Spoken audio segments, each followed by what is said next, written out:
Olá, meu querido irmão e minha irmã. Eu desejo que a graça e a paz do nosso Senhor Jesus repouse sobre você e sua família. Quero entregar uma palavra que vai te dar ânimo, esperança e direção para a sua vida.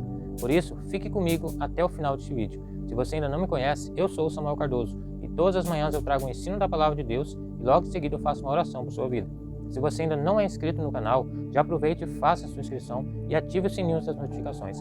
Você não vai pagar nada e ainda vai receber muitas bênçãos do Senhor. Ao terminar esse vídeo, o seu coração já estará totalmente diferente. A Bíblia diz no Salmo de número 133 que como é bom e agradável quando os irmãos convivem em união. Assim o Senhor concede a bênção para sempre.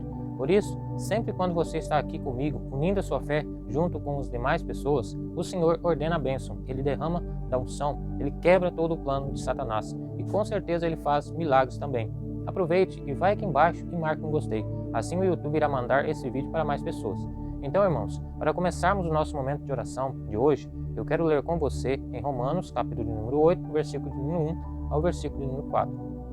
Portanto, agora já não há condenação para os que estão em Cristo Jesus, porque por meio de Cristo Jesus, a lei do Espírito de vida me libertou da lei do pecado e da morte, porque aquilo que a lei fora incapaz de fazer, por estar enfraquecida pela carne, Deus o fez, enviando o seu próprio Filho, à semelhança do homem pecador, como oferta pelo pecado, e assim condenou o pecado na carne, a fim de que as justas exigências da lei fossem plenamente satisfeitas em nós, que não vivemos segundo a carne, mas segundo o Espírito. Essa é uma promessa maravilhosa. Já não existe mais condenação para quem está em Cristo Jesus. Tem muitos momentos em nossa vida que começamos a ter medo da condenação eterna de Cristo. Algumas pessoas começam a nos julgar e falar que iremos perder a salvação de nossa alma.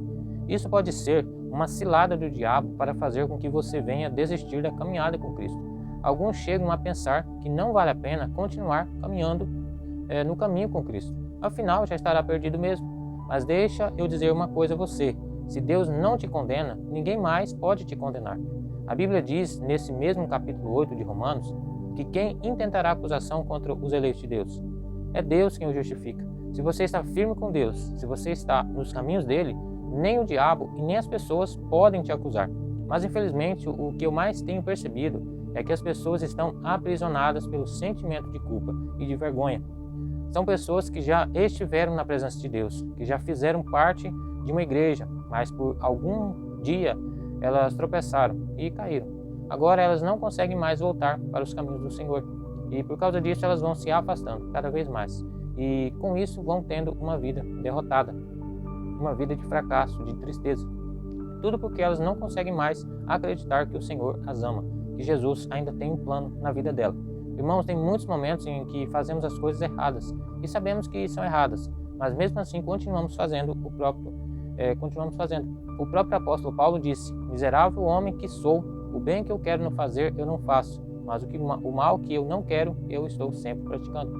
Meus irmãos, o único que pode mudar esse coração teimoso, desobediente, é o Espírito Santo de Deus, porque nós, na nossa própria força, na nossa boa vontade, nós não conseguimos vencer o pecado. E é por isso que quando você peca, você não tem que se afastar de Deus, você tem que se aproximar dele ainda mais. A única forma de você vencer o pecado é através de um relacionamento com Deus por meio da oração e por meio da palavra, que santifica, porque você precisa entender uma coisa: o mundo em que nós estamos é corrompido pelo pecado, o mundo é dominado por Satanás. Jesus disse que o príncipe deste mundo é Satanás, e tudo o que ele faz é para destruir a obra-prima de Deus, que somos nós. Por isso ele tenta de todas as formas aprisionar a alma das pessoas, dizendo que elas não são merecedoras do amor e da misericórdia do Senhor. Ele faz de tudo para que você não seja feliz, para que você não viva uma vida em abundância. Ele prende você no pecado, na culpa, na vergonha. Mas não há mais condenação para quem está em Cristo Jesus. E aí eu te pergunto uma coisa: por que você insiste em viver uma vida presa ao pecado, preso na preocupação, no medo, na angústia? Por que você continua dando ouvido ao que as pessoas dizem ao seu respeito? Irmãos, quem tem que direcionar a nossa vida, as nossas decisões, as nossas escolhas, é o Espírito Santo. A Bíblia conta que certo dia uma mulher foi flagrada em adultério. A Bíblia diz que enquanto Jesus estava ensinando no templo, os religiosos da época a trouxeram uma mulher que havia sido pega em adultério. Naquele exato momento, então, eles colocaram ela diante de Jesus e questionaram o que ele faria. já que na lei de Moisés exigia que quem cometesse esse pecado fosse apedrejado até a morte. E Jesus, já sabendo que eles estavam armando uma cilada para ele se inclinou no chão e começou a escrever. E quando os acusadores começaram a pressioná-lo, Jesus se levantou e ele disse aquela frase que todos nós conhecemos: se algum de vocês estiver sem pecado, seja o primeiro a tirar pedra nela. Então ele voltou a escrever no chão e naquele momento os acusadores daquela mulher não tiveram reação, não tiveram argumentos, porque eles sabiam que eles também tinham pecados. Aí eles foram abandonando as suas pedras e foram embora, um a um. Naquele momento Jesus pergunta àquela mulher: mulher, onde estão os teus acusadores? Ninguém te condenou? E ela respondeu: ninguém, Senhor. Então ele declarou: eu também não te condeno. Vá e abandone a sua vida de pecado. Essa história da mulher flagrada em adultério revela muito a misericórdia e o amor de Jesus, principalmente por aqueles que se acham indignos pecadores e acham que já estão condenados, que estão preparados para ir para o inferno. Mas aqui nessa história Jesus ensina várias lições importantes, como por exemplo, que todos nós estamos no mesmo nível, todos nós somos pecadores. E aí a pergunta que fica é: o que nós vamos fazer depois de cometermos o pecado?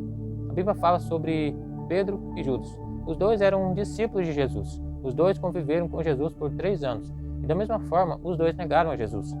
Pedro negou a Jesus 3 vezes e Judas traiu Jesus por 30 moedas de prata. Só que a diferença é que quando Pedro negou a Cristo 3 vezes, ele olhou para Jesus e se arrependeu profundamente. E ele saiu pelos cantos chorando amargamente. E foi então que ele tomou a decisão de seguir em frente. Jesus não abandonou Pedro, mas Pedro também não desistiu de si mesmo.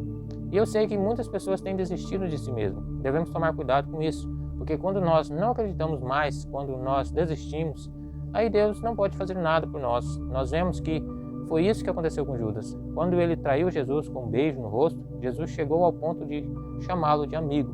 Mas mesmo assim Judas não quis o perdão. Ele renunciou tudo o que ele tinha aprendido. Ele não quis se arrepender. E por isso ele acabou destruindo a sua vida. Ele não foi salvo. Saibam de uma coisa: Deus é misericordioso. Deus deseja que todos busquem o arrependimento. Mas Deus também respeita a nossa decisão, o nosso livre-arbítrio. E no caso daquela mulher pega em adultério, Jesus encontrou no coração dela o arrependimento. Ele sabia que aquela mulher talvez estivesse naquela condição por vários outros fatores. Mas ela não ficou tentando se justificar. Ela se arrependeu e então Jesus falou àquela mulher: eu também não te condeno. Porque Jesus sabia que em breve ele derramaria do seu próprio sangue ali na cruz para perdoar aquela mulher e todos aqueles que se arrependeram profundamente. Então, esse é o amor de Deus, um amor que não tem pedra nas mãos, que não nos julga, mas que demonstra misericórdia, principalmente no momento em que nós achamos que estamos totalmente perdidos. E é por isso que precisamos ter muito cuidado ao julgar as outras pessoas, porque só Deus conhece o coração de alguém. Você pode julgar aquela atitude, mas você nunca pode julgar uma pessoa, porque Deus conhece o íntimo e é somente Ele que pode demonstrar misericórdia. E eu falo isso porque é muito fácil apontar o pecado dos outros e nos considerarmos melhores do que eles, mas nós devemos lembrar que nós também somos pecadores, e é somente a graça e a misericórdia de Deus que pode nos salvar.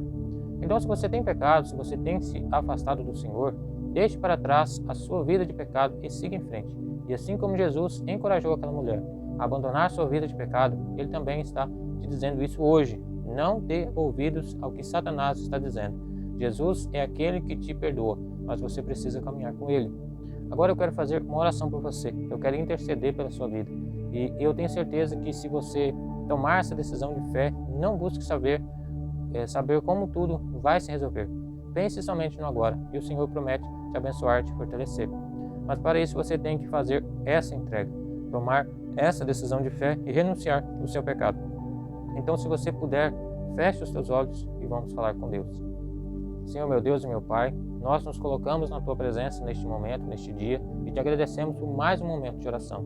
Como é bom estarmos aqui neste culto online, neste momento de comunhão com os irmãos. Meu Deus, eu creio que o Senhor tem coisas grandes para nós, mas para isso precisamos abandonar o pecado, abandonar o nosso passado e darmos um passo em direção ao Senhor. Por isso eu clamo a Ti agora por este irmão que está aqui orando juntamente comigo. Eu creio que o Senhor tem uma obra maravilhosa na vida dela. Eu lhe peço agora a misericórdia do Senhor sobre essa pessoa. Não deixe essa pessoa continuar presa ao pecado. A tua palavra diz em 1 João capítulo 1 que se confessarmos os nossos pecados, o Senhor é fiel e justo para nos perdoar e para nos purificar de toda injustiça. Deus, eu te peço perdão, tem misericórdia de nós, porque muitas vezes o pecado vem para nos aprisionar.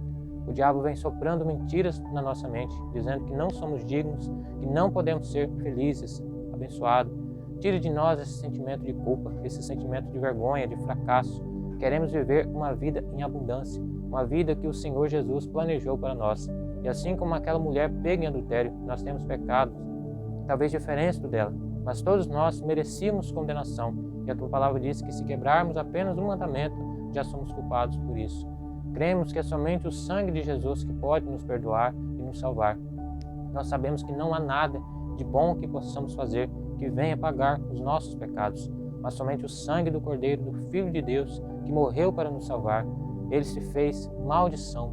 E hoje, meu Pai, nós temos o privilégio de sermos chamados de filhos e temos o perdão e a salvação em Jesus. Por isso, nos ajude a não cair em tentação, que nós não sejamos hipócritas, mas que vivamos uma vida de transparência contigo e com as pessoas. Nos ajude também a não julgarmos as pessoas, mas a julgar as atitudes e não praticarmos as mesmas coisas.